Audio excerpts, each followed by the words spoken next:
नेता संजय राउत और कंगना रनौत के बीच इस समय जुबानी जंग चल रही है। इस दौरान कंगना रनौत के समर्थन में आए महाराष्ट्र के पूर्व मुख्यमंत्री देवेंद्र फडणवीस ने उद्धव सरकार पर जमकर निशाना साधा है।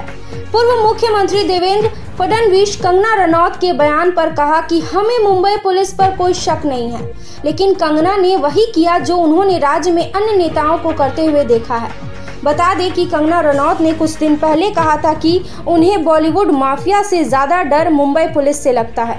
इसके बाद उन्होंने आरोप लगाया था कि उन्हें मुंबई पुलिस कमिश्नर ने धमकी भी दी है। कंगना के बयान पर पूर्व मुख्यमंत्री फडणवीस ने आगे कहा कि उन्हें मुंबई पुलिस की क्षमता पर कोई शक नहीं है।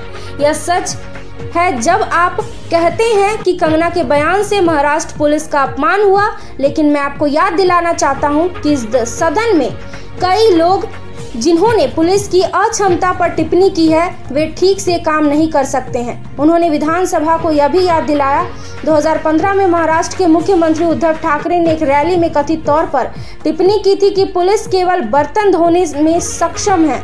यह सुविधा के अनुसार बातों को बदलने के लिए एक आदर्श उदाहरण है।